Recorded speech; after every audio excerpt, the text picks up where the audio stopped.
You've received all kinds of awards in your life, but how does this one rank? I would say that tonight's award is pretty meaningful because it's connected to so many meaningful events, and part of my history, a big part of my history, is intertwined with being an advocate for change. So it meant a lot to me because it's not superficial, and yeah. It was emotional for you, wasn't it? Yeah. I had to try and stop crying a few times. Yeah. Why do you think that is? Because I have a lot of memories that, over the last over 30 years, and fighting for change and being in the trenches. There's I lived through a lot of painful moments and lost a lot of friends, and I kind of said it in the speech. It was not an easy journey, and when you look back and remember those things, and also remember the people that you love that you lost, and wish they were there with you, that sort of thing. Yeah. It's deeply personal for you, isn't it? Of course, but I don't know how to not write a deeply personal speech. Unfortunately, maybe. So many people have talked about the fact that years ago, when no one was supporting the gay community, you were not afraid to do that. Yep. Why was that? Well, again, I touched on this a lot in my speech because I was growing up as a youth in the Midwest and feeling like I didn't fit in.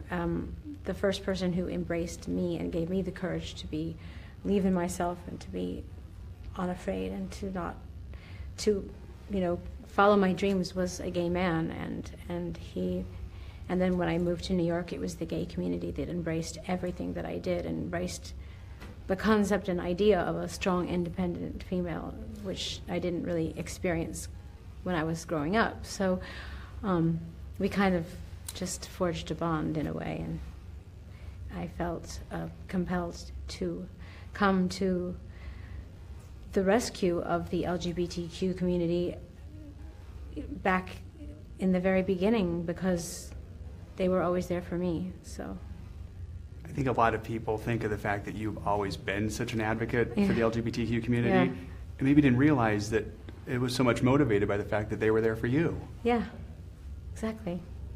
And like attracts like. Yeah.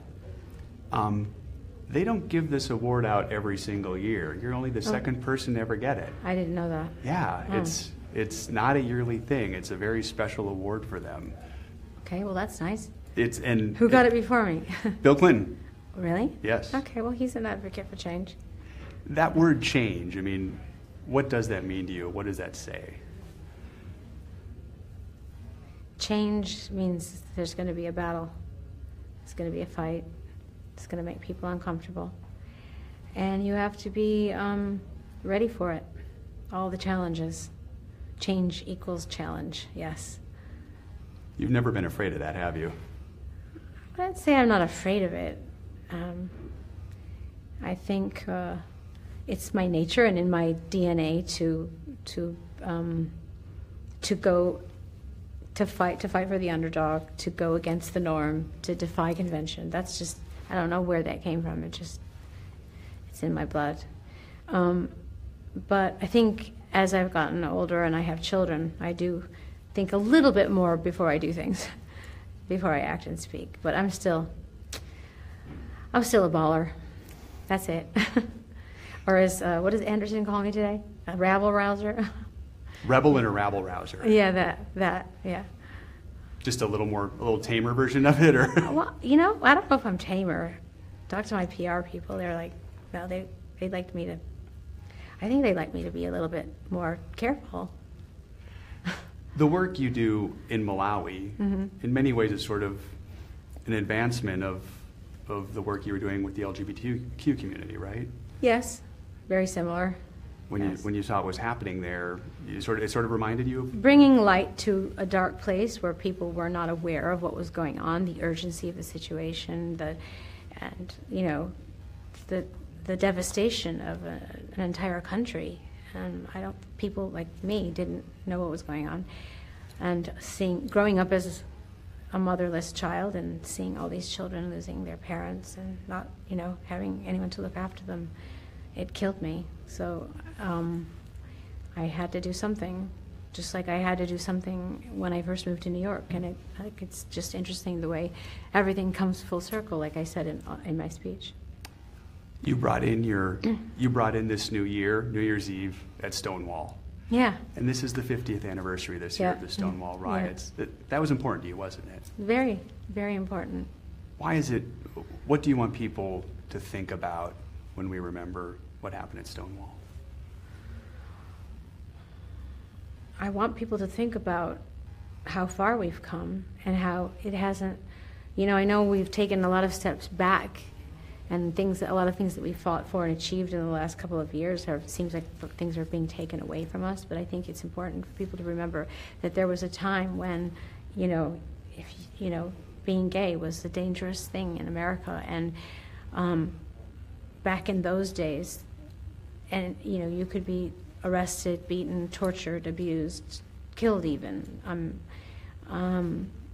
and even for my friend Christopher Flynn, who was, the first person that I knew was gay that I ever met, and growing up in Michigan, I think about how difficult life must have been for him growing up, to have to hide everything and to not be who you are and to fear for your life and to be bullied it's important for me, that people recognize how far we've come and how lucky we are that we can even have this conversation and speak openly and express ourselves and have this award ceremony and have received this award and be an advocate for change. And as crazy as it is,